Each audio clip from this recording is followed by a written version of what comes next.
Hello everyone, welcome to my channel Middle Class Meta with Purohit Sharma. Episode 1లో మనం Vim gels, Pril, Exo మిగతా dish washing bars గురించి and వాటి harmful effects ఏవైతే ఉంటాయో వాటి గురించి మనం మాట్లాడుకున్నాం. హోప్ఫుల్లీ మీరు అవన్నీ తీసుకొని వెళ్ళి ఒక డస్ట్బిన్లో పడేసి న్యాచురల్ జెల్స్ కానీ organic gels, dish washing liquids బహుశా మీ కిచెన్లోకి వచ్చి ఉంటాయి అనుకుంటాను. విలన్ని రిప్లేస్ చేసి హీరోని పెట్టారనుకుంటాను. ఓకే, ఎపిసోడ్ 1లో ఎండ్ ఆఫ్ ది ఎపిసోడ్ 1లో నేను ఒక మాట అన్నాను, ఇన్సూరెన్స్ గురించి ఎపిసోడ్ 2లో డిస్కస్ చేద్దాము అని. So here we go. Episode 2 before ఈ ఎపిసోడ్ ఎండే లోపల ఒకవేళ మీరు కనుక ఇంకా ఇన్సూరెన్స్ కొనకపోతే ఈ ఎపిసోడ్ 2 మీకు చాలా హెల్ప్ఫుల్ అవుతుంది. సో దీన్ని ఎక్కడ మీరు స్కిప్ చేయకుండా చూడండి. It would help you in a better way. Before మనం టాపిక్లోకి కానీ లేదా ఇన్సూరెన్స్ గురించి డిస్కస్ చేసే ముందర కింద ఒక సబ్స్క్రైబ్ బటన్ ఒకటి ఉంటుంది, దాన్ని సబ్స్క్రైబ్ చేయండి, లైక్ చేయండి, షేర్ చేయండి. ఎందుకంటే ఇలాంటి ప్రతి ఒక్క చిన్న చిన్న విషయాలు కానీ ఇన్ఫర్మేషన్ కానీ మీ ముందుకు తీసుకురావడానికి అది నాకు చాలా హెల్ప్ఫుల్ అవుతుంది. అండ్ ఇది ఒక చిన్న నాలెడ్జ్ బైట్ లెక్క మీకు షేర్ చేయడానికి కూడా it motivates me, right? So hopefully మీరు సబ్స్క్రైబ్ చేశారనుకుంటా. Let's move into the topic.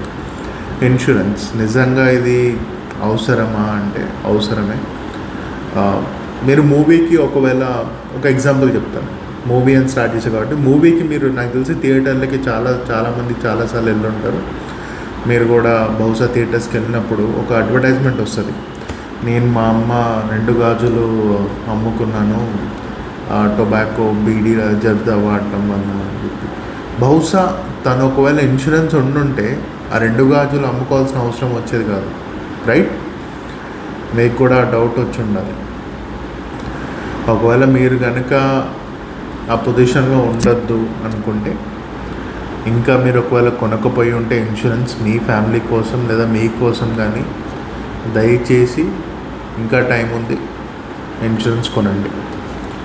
ఇప్పుడు 2025లో లేదా రాబోయే సంవత్సరాల్లో హెల్త్ కేర్ అనేది చాలా అంటే చాలా కాస్ట్లీ అవుతూ వస్తుంది.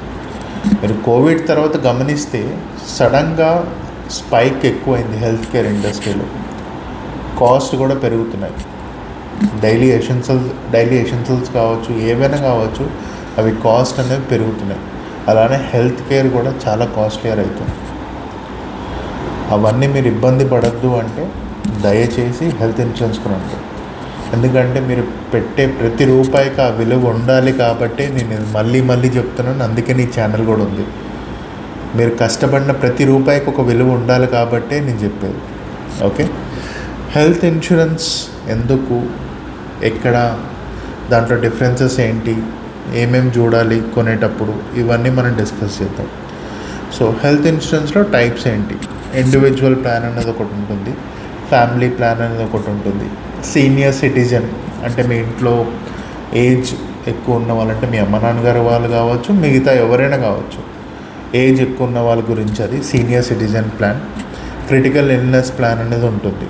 ఓకే, మీరు ఇవన్నీ ఎక్కడ కొనవచ్చు అంటే మీరు సిటీలో ఉన్న లేదా టౌన్స్లో ఉన్న మీ ఇంటి చుట్టుపక్కల కానీ చాలా వరకు ఇన్సూరెన్స్ ఏజెంట్స్ అనేవాళ్ళు ఉంటారు. ఎల్ఐసి ఇన్సూరెన్స్ అనేది ఉంటుంది, స్టార్ హెల్త్ ఇన్సూరెన్స్ అనేది ఉంటుంది. లేకపోతే మీ చుట్టుపక్కల కొంతమంది ఐసిఐసిఐ ఇన్సూరెన్స్ ఏజెంట్స్ ఉంటారు. ఎవరొకరు ఉంటారు, ఏజెంట్స్ అయితే ఖచ్చితంగా ఉంటారు. వాళ్ళకి ఫోన్ చేస్తే మీ ఇంటికి వచ్చి మీకు దగ్గర ఇన్ఫర్మేషన్ తీసుకొని వాళ్ళే ఆ ఇన్ఫర్మేషన్ సబ్మిట్ చేసి మీకు ఇన్సూరెన్స్ని అప్లై చేస్తారు. లేదు ఇది కొద్దిగా ఇబ్బందిగానే కలిగిస్తుంది, ఇంకేమైనా ఆప్షన్స్ ఉన్నాయా అంటే మీరు ఆన్లైన్లో కూడా చెక్ చేయొచ్చు.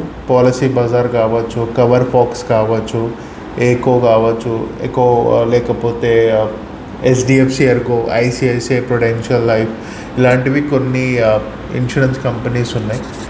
ఆ ఇన్సూరెన్స్ కంపెనీస్ అఫీషియల్ వెబ్సైట్స్లోకి వెళ్ళి మీరు చూసి మీరు కొనవచ్చు. లేదు అంటే మీరు IRDAI, Indian insurance regulatory body ఒకటి ఉంది ఇండియాలో, వాళ్ళ అఫీషియల్ వెబ్సైట్ నేను ఇక్కడ డిస్ప్లే చేస్తాను. అది కూడా మీరు దాంట్లో ఆ వెబ్సైట్లోకి వెళ్ళి కూడా మీరు చూడొచ్చు. Okay, right. సో నెక్స్ట్ ఏంటంటే ఇన్సూరెన్స్ కొంటున్నప్పుడు మీరు చూడవలసిన మేజర్ ఇంపార్టెంట్ పాయింట్స్ ఏంటి, అది కొన్ని పాయింట్స్ నేను నోట్ చేసుకున్నాను నా ఫోన్లో, ఒక్కొక్కటి చెప్తూ ఉంటాను. సో దాట్ మీరు ఇన్సూరెన్స్ ఒకవేళ కొన్నా, ఒకవేళ మీరు కొనకపోయినా, ఒకవేళ కొనుంటే మీ ఇన్సూరెన్స్ ఏజెంట్తో మాట్లాడి దాన్ని ఏ విధంగా మీరు అప్గ్రేడ్ చేసుకోవచ్చో కనుక్కోండి. ఒకవేళ మీరు కొనకపోయి ఉంటే ఇవన్నీ ఉన్నాయా లేవా మీ ఇన్సూరెన్స్లో చెక్ చేయండి. ఫస్ట్, క్లెయిమ్ రేషియో అని ఉంటుంది. ప్రతి ఇన్సూరెన్స్కి క్లెయిమ్ రేషియో ఒకటి ఉంటుంది. అంటే ఈ ఇన్సూరెన్స్ ఒకవేళ నేను కొంటే ఇది ఎంత వరకు నాకు ఉపయోగపడుతుంది. అంటే ఫర్ ఎగ్జాంపుల్ నేను ఒకవేళ ఇన్సూరెన్స్కి వెళ్ళాను, హాస్పిటల్కి వెళ్ళాను, ఇన్సూరెన్స్ సబ్మిట్ చేశాను, అప్రూవల్ రేట్ పెట్టంగానే ఎంత తొందరగా అప్రూవ్ అవుతుంది, ఎంత తొందరగా ఇన్సూరెన్స్ అనేది అమౌంట్ రిలీజ్ అవుతుంది అని. సో మోస్ట్లీ మ్యాక్సిమం ఇప్పుడున్న ఇన్సూరెన్స్ క్లెయిమ్ రేట్ లేదా క్లెయిమ్ రేషియో వచ్చి 90 నుంచి 98 या 97% నడుస్తుంది. ఎనీథింగ్ బియాండ్ 98 కూడా ఫెంటాస్టిక్ అంటాను. బట్ మోస్ట్లీ మీరు చెక్ చేయాల్సిందల్లా 95 లేదా 97 నుంచి 100 మధ్యలో ఏవైతే ఇన్సూరెన్స్ ఉంటాయో వాటిని తీసుకోవటం బెటర్ అంటాను. సెకండ్, రూమ్ రెంట్ లిమిట్ అనేది ఒకటి ఉంటుంది ఇన్సూరెన్స్లో. అంటే పర్టికులర్ రూమ్కి ఇంత మేము పే చేస్తాం. అంటే ఫర్ ఎగ్జాంపుల్ ఒక రూమ్ హాస్పిటల్లో మీరు అడ్మిట్ అయ్యి లేదా ఏదైనా సర్జరీ అయినప్పుడు మిమ్మల్ని తీసుకుపోయి ఒక రూమ్లో ఉంచుతారనమాట. అది 1 డేనో 2 డేనో మేము ఇంతే, ఆ రూమ్కి మీరు ఇంత ఎలిజిబుల్ అని ఉంటుంది మీ ఇన్సూరెన్స్లో. దాని నుంచే వాళ్ళు ఆ ఇన్సూరెన్స్ అమౌంట్ నుంచి ఆ రూమ్ రెంట్ కూడా కట్ అవుతూ ఉంటుంది. ఈ ఇబ్బంది కూడా ఉండద్దు అంటే ఇన్సూరెన్స్ వాళ్ళే రూమ్ రెంట్ లిమిట్ కూడా లేకుండా ఉంటుంది. ఏ రూమ్ అయినా తీసుకోండి, అది మేము చూసుకుంటాం, ఎలాంటి ఏ సంబంధం లేదు అన్నట్టు. సో అదొకటి గమనించండి. రెండోది, రెస్టోరేషన్ కవర్. అంటే ఫర్ ఎగ్జాంపుల్ ఒక ఇయర్లో మీరు కనుక 5 లక్షలు సంబంధించి ఏమైనా సర్జరీ ఏదైనా అయితే మళ్ళీ ఆ ఇన్సూరెన్స్ అనేది ఎంత టైంలో రెన్యూవల్ అవుతుంది, అది నెక్స్ట్ ఇయర్ రెన్యూ అవుతుందా, ఇమ్మీడియట్ రెన్యూ అవుతుందా అనేది అది కూడా మీరు చెక్ చేయొచ్చు. అంటే 1 ఇయర్ తర్వాత మళ్ళీ 5 lakhs ఉంటుందా లేదా అన్లిమిటెడ్ టైమ్స్ నేను ఎన్నిసార్లు అడ్మిట్ అయినా ఆ 5 lakhs నాకు అప్లికబుల్ అనేది మీరు గమనించి చెక్ చేసి మీరు కనుక్కోండి, తీసుకోండి. ఎందుకంటే ఇది చాలా బెనిఫిట్ అవుతుంది. రెండోది, క్యాష్లెస్ హాస్పిటల్స్. కొన్ని ఇన్సూరెన్స్లు ఎలా ఉంటాయంటే మీరు కొన్న తర్వాత మీరు ఆ హాస్పిటల్కి వెళ్తే లేదండి ఇన్సూరెన్స్ ఇక్కడ చెల్లదు, మీరు అమౌంట్ పే చేసుకోండి, మీకు బిల్స్ అన్నీ మేము ఇస్తాం, మీరు సబ్మిట్ చేసుకోండి, అమౌంట్ అనేది మీకు మీ అకౌంట్లో పడుతుంది అంటారు. రైట్, అది పడుతుంది, ఆబ్వియస్లీ పడదని కాదు కానీ, బట్ అంత క్రూషల్ సిచ్యువేషన్లో మీ దగ్గర ఒకవేళ అమౌంట్ లేకపోతే అరే బాబు అని చెప్పి, లేదంటే అరే చుట్టాలనో ఫ్రెండ్స్నో ఎవరినో ఒకరిని అడగాల్సి వస్తుంది. లేదా ఒకవేళ మీ దగ్గర అమౌంట్ ఉన్నా కూడా గుడ్, కానీ అది ఒకవేళ మీ సేవింగ్స్ అమౌంట్ అయి ఉంటే లేదా మీ ఎమర్జెన్సీ అమౌంట్ అయి ఉంటే కదా. అందుకని క్యాష్లెస్ హాస్పిటల్స్ ఏవైతే ఉంటాయో అవి బాగా చూసి వాటిలో అడ్మిట్ అవ్వడం. అంటే ఫర్ ఎగ్జాంపుల్ మీకు ఎమర్జెన్సీ సిచ్యువేషన్ వచ్చింది, మీకు దగ్గరలో ఒకవేళ ఒక అపోలో ఉందనుకుందాం, యశోదా ఉందనుకుందాం, వాళ్ళ అంబులెన్స్ నెంబర్స్ ఉన్నాయి, కాల్ చేయండి, అవి వస్తాయి, పికప్ చేసుకుంటాయి, హాస్పిటల్కి వెళ్తారు, ఇన్సూరెన్స్ సబ్మిట్ చేయండి, ఆటోమేటిక్గా మీ జేబు నుంచి ₹1 కూడా వెళ్ళదు కదా. Right, next కోపే. ఇది చాలా ఇంపార్టెంట్. చాలామంది ఇది మిస్ అవుతుంటారు ఇన్సూరెన్స్లో. కొన్నిసార్లు అయితే నేను కొంతమంది కొట్లాడడం కూడా చూశాను. అది పాపం వాళ్ళ మిస్టేక్ కూడా అనలేను, కానీ అది జరుగుతుంటాయి. యూజువల్లీ ఇన్సూరెన్స్ కొనేటప్పుడు కోపే అని ఒక టర్మ్ ఉంటుంది, అది చాలామంది గమనించారు. కోపే అంటే ఏంటి అని. ఒకవేళ ₹1,00,000 మీకు బిల్ అయితే ఇంత పర్సంటేజ్ ఇన్సూరెన్స్ వాళ్ళు కడతారు, ఇంత పర్సంటేజ్ మీరు కట్టాలని ఉంటుంది. అంటే ఒకవేళ 1 lakhలో 80% ఇన్సూరెన్స్ వాళ్ళే మేము కడతాము, మిగతాదంతా మీ జేబు నుంచి మీరు కట్టుకోవాల్సి వస్తుంది అంటారు. అది చాలామంది తెలియక ఇదేంది వీళ్ళు ఏం మాట అంటున్నారు, నేను కట్టుకోవడం ఏంటి, ఇది నాది, నేను ఇన్సూరెన్స్ కట్టానది అంటారు. లేదు, అది మీరు గమనించకపోవడం మీ తప్పు. కాబట్టి ఇన్సూరెన్స్ ఒకవేళ మీరు తీసుకుంటే కోపే కూడా 100% ఇన్సూరెన్స్ ఎవరైతే అమ్ముతున్నారో, ఏదైతే కంపెనీ లేదా ఏదైతే పాలసీ ఉందో వాళ్ళే పే చేసేటట్టు చూసుకోవాలి మనం.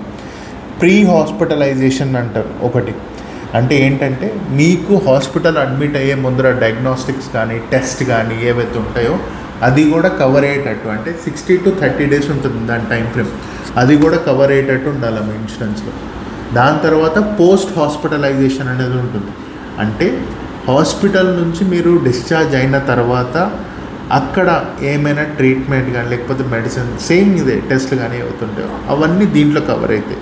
రెండోది అంబులెన్స్ కవర్. చాలాసార్లు చాలామంది ఇది మిస్ అవ్వడం చూశాను. అంబులెన్స్ కవర్ ఏదైతే ఉంటుందో మీ ఇన్సూరెన్స్ వాళ్ళే అంబులెన్స్కి పే కూడా చేస్తారు. ఎంతైతే అమౌంట్ ఉంటుందో అంబులెన్స్కి సంబంధించి అంత అమౌంట్ ఆల్మోస్ట్ మీ ఇన్సూరెన్స్ నుంచే కవర్ అవుతుంది. ఒకవేళ మీరు హాస్పిటలైజేషన్ అంటే మీరు హోమ్లో కనుక హాస్పిటలైజేషన్ అయితే దానికి కూడా ఇన్సూరెన్స్ అనేది ఉంటుంది. మీరు తీసుకునే పాలసీలో ఒకవేళ ఉంటుంది, అది కూడా మీరు చెక్ చేయండి అది ఉందా లేదా అనేది. నెక్స్ట్ ఎగ్జిస్టింగ్ ఇల్నెస్ కవర్ ఉంటుంది లేదా క్రిటికల్ ఇల్నెస్ కవర్ ఉంటుంది. ఇనిషియల్ వెయిటింగ్ పీరియడ్ ఉంటుంది. ఎగ్జిస్టింగ్ ఇల్నెస్ అంటే మీకు ఆల్రెడీ ఏమైనా డయాబెటీస్ కానీ థైరాయిడ్ ఇలాంటివి ఏమైనా ఉంటే 3 years అనేది వెయిటింగ్ పీరియడ్. దీన్ని మీరు రెడ్యూస్ కూడా చేసుకోవచ్చు కావాలంటే. మీరు అడిషనల్ ప్రీమియం కట్టి కొన్ని ఇన్సూరెన్స్లు 1 year కానీ లేదా 12 months కానీ అలా వెయిటింగ్ పీరియడ్స్ ఇస్తాయి. 24 months 12 months ఇట్లా ఒక వెయిటింగ్ పీరియడ్ని మీరు తగ్గించుకుంటుంది.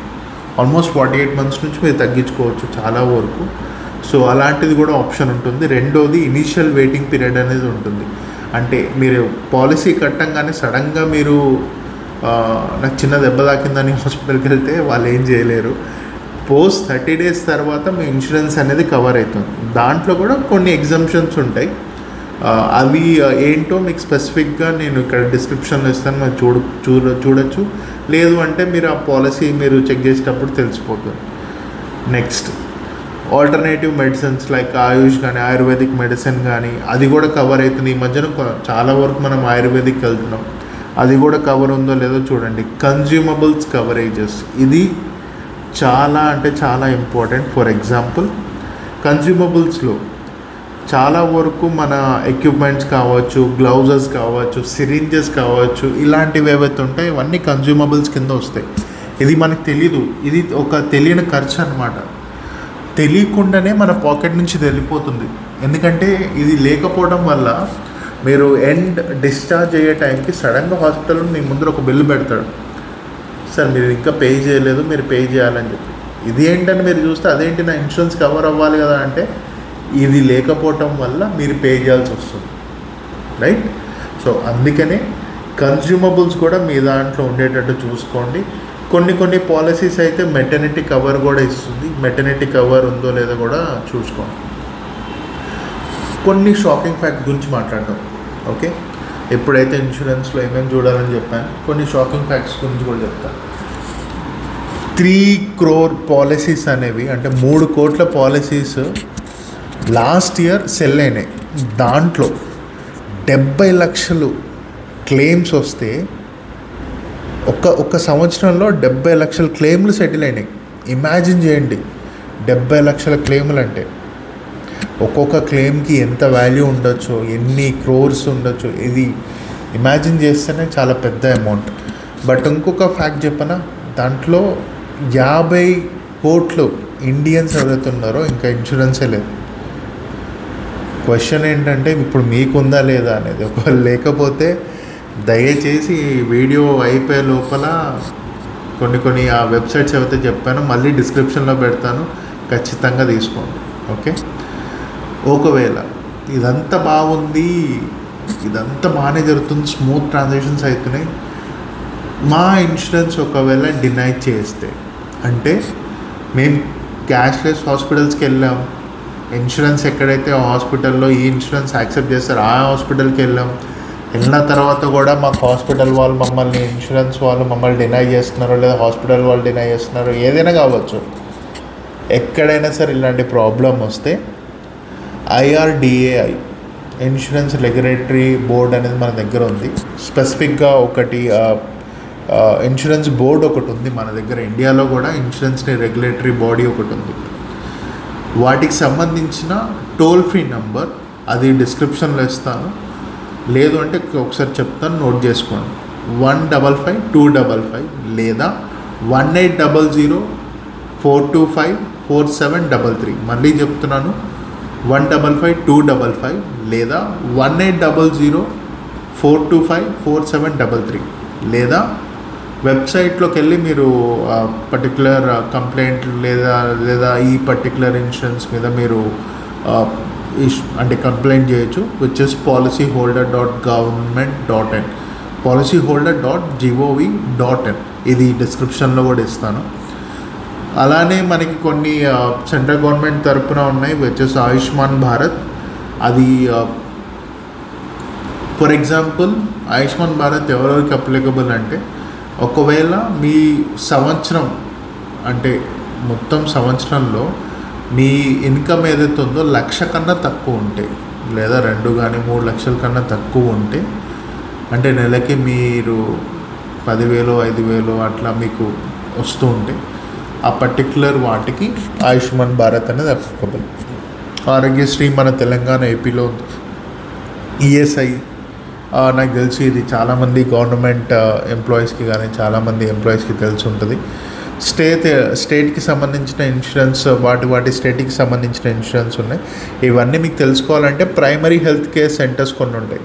ఆ ప్రైమరీ హెల్త్ కేర్ సెంటర్స్ దగ్గరికి వెళ్ళొచ్చు, లేదా మీ సేవా కేంద్రాలు ఏవైతే ఉంటాయో వాటి దగ్గరికి వెళ్ళి మీరు కనుక్కోవచ్చు. సో కొన్ని గవర్నమెంట్ వాటికేమో ఇన్కమ్ ప్రూఫ్ కావాలి. నార్మల్గా మీరు ఒకవేళ ఇన్సూరెన్స్ కొంటున్నట్టయితే ఆధార్ కార్డ్, మీ ఏజ్ ప్రూఫ్, ఆ తర్వాత అంటే Aadhaar card, age proof, bank account is compulsory. ఇవైతే కామన్ ఆస్పెక్ట్స్. సో ఎండింగ్కి వచ్చేసరికల్లా నేను అనేది ఒకటే, మీరు దీన్ని చాలా లైట్ తీసుకోకండి, సీరియస్గా తీసుకోండి, ఆలోచించండి. జస్ట్ ఇమాజిన్, ఒక్కసారి ఆలోచించండి, మీ దగ్గర ఇన్సూరెన్స్ లేదు, మీరు హాస్పిటల్లో సమ్ క్రిటికల్ సిచ్యువేషన్ ఉంది, అడ్మిట్ అయ్యారు, లేదా ఎవరో మీ ఫ్యామిలీలో అడ్మిట్ అయ్యారు, డబ్బులు కట్టాలి, చేతిలో రూపాయి లేదు, ఎవరిని అడగాలో తెలీదు, ఎవరిని అడిగితే ఎవరేం రెస్పాండ్ అవుతారో తెలీదు. ఇవి ఆలోచిస్తేనే భయం ఉంది కదా. నాకు కూడా భయం అనిపించేది ఫస్ట్లో ఇన్సూరెన్స్ లేనప్పుడు. ఎప్పుడు నాకు అంత భయం, నాకు అసలు భయమే లేదు. ఎందుకంటే హాస్పిటల్కి వెళ్ళిన తర్వాత నా ఇన్సూరెన్స్ కార్డు చూపెడితే సరిపోతుంది. ఎందుకంటే మిగతాదంతా నా ఇన్సూరెన్స్ చూసుకుంటుంది అన్న ధైర్యం, నాకు ఆ నమ్మకం ఉంది ఇప్పుడు. అందుకే మీకు చెప్తున్నాను, మనం పడే కష్టానికి, మనం సంపాదించే ఆ ప్రతి రూపాయికి విలువ ఉండాలి. కాబట్టే ఖచ్చితంగా మీరు ఇన్సూరెన్స్ తీసుకోండి, మీ ఫ్యామిలీని సేఫ్ సిచ్యువేషన్లో పెట్టండి. ఇఫ్ ఇన్ కేస్ మీకు ఈ వీడియో నచ్చినట్టయితే తెలుగులో కొన్ని మిస్టేక్స్ అయి ఉంటే నాకు క్షమించండి. బట్ ఇఫ్ ఇన్ కేస్ మీకు ఈ వీడియో మళ్ళీ చెప్తున్నా నచ్చుంటే లైక్ చేయండి, షేర్ చేయండి, కమెంట్ చేయండి అండ్ సబ్స్క్రైబ్ చేయండి టు మిడిల్ క్లాస్ మీటర్. ఎందుకంటే ప్రతి రూపాయికి విలువ ఉండాలి కాబట్టి. Thank you so much. Episode 3లో మీ ఇంట్లో వాడే పర్టిక్యులర్ టాయిలెట్ క్లీనర్స్ గురించి డిస్కస్ చేస్తాను. వాటి వల్ల ఎంత ఎఫెక్ట్స్ ఉన్నాయో వాటి గురించి చెప్తాను. So stay tune, stay safe. ఈ వీడియో అయిపోగానే ఇన్సూరెన్స్ కొనండి. Thank you, bye.